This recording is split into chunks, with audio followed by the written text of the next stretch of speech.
Friday night, which of course means high school hoops. We'll have a full slate of high school highlights for you later on tonight. But before we get to those high school games, we have to start with last night in Illinois men's basketball. It's been a rough month of hoops for Illinois, considering the hype, the excitement they were generating after their monster win over 9th-ranked Oregon to begin 2025. They finished the month 5-4 following their loss to Nebraska, their first loss to the Cornhuskers since 2017. And they are the youngest team in all of Power 4, to give them a little bit of credit. But Coach Underwood, after the game, talked about the struggles with turnovers and poor three-point shooting, saying they have to wake up and adapt to being without Ivisic.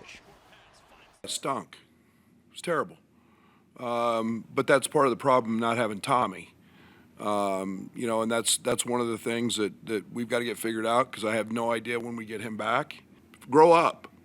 Grow up. I don't know. I mean, I would like to have an explanation.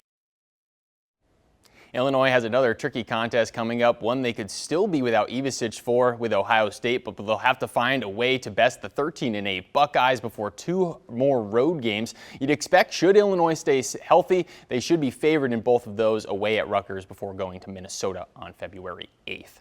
And tonight in high school hoops, we'll have quite a few great local games. Riverton and Pleasant Plains, the third-place game from the Sangamo Conference Tournament, gets a rematch. Auburn will look to stay hot at home against Athens. Moreau Forsyth will hit the road to try and stop another hot Blue Jay team in Porta AC. And in girls hoop, Lincoln, they will be at home taking on Taylorville. So we have all of that action for you later on tonight in sports at 10 p.m. But for now, that does it for sports at 6. I'm Sammy St. Jean.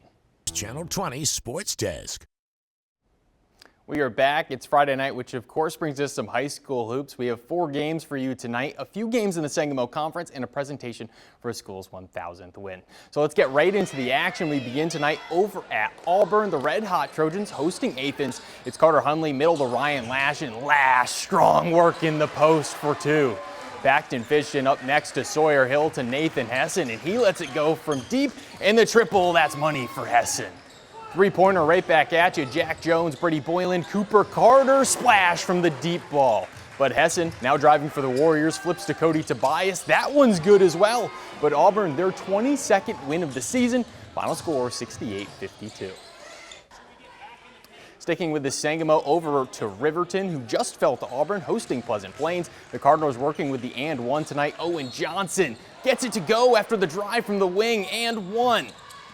Now it's the other way. Julian Rice for the Hawks. He gets that jumper to go. A little shake to create the room. Cooper Schallenberg back for another Cardinals and one. He gets the defender off him and gets it to drop. Jackson Traeger going right at the Cardinal defense. Kiss off the glass with his right. But it's a big road win for the Cardinals. They squeak out the 1-point victory. Riverton falls final score 40-39. We then sent it up to Porta as Porta AC was back at home hosting Moreau Forsyth. The Trojans, an early turnover. It's Jet Carrick who starts the Blue Jay break, and it's Carrick into the lane finishing off that fast break. Moreau Forsyth now it's 22. Brady Doss cut that number in half. That's 11. Luke Smith in. Smith attacks the Porta defense and gets it to go right at the cup. Sticking with Moreau and now Ryan Shepard. He looks, he finds Ian Reed inside, and Reed, the layup is good. But Porta AC, the Blue Jays, they stay hot, including this second chance bucket from Clayton Hoke. They pick up the win. Final score, 62-39.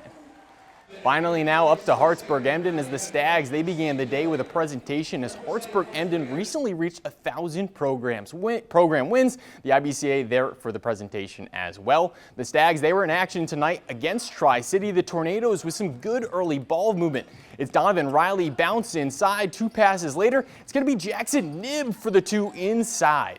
Hartsburg-Emden now, Clayton O'Donohue to Kyler Williams, who gets to go off the inbound. And we're going to stick with the Stags a little bit later, trapped, but the ball squeaks out there to Peyton Swinford, and the junior, he buries the tray ball. But the Stags, they would fall. Final score 57-41 as Tri-City comes out on top. And it was both a cool and busy week over at Mount Zion as the Braves. They saw quite a few D1 Power 4 coaches on their campus talking to the talent on the 4A runner-up roster, including the Braves' J.C. Anderson. See him with Coach Dan Brock from Notre Dame, Lane Kiffin from Ole Miss. Some big-time visits for the 4-star, 6'7" tight end who has plenty of offers and interest to consider. The Braves as a whole would have Notre Dame, USC, Illinois, Penn State, Colorado, Ole Miss, Texas, UNC, Auburn, and Eastern stop by this week. and we unfortunately weren't able to swing by Lincoln for some girls hoop with things at Hartsburg-Emden running a little bit behind schedule. But the Railers, they took on Taylorville today and came out with a 12-point win. Final score from that one, 57-45, and that's just for sports. I'm Sammy St. Jean. Thank you for watching, and make sure you subscribe to our YouTube channel. Be sure to watch more videos from News Channel 20.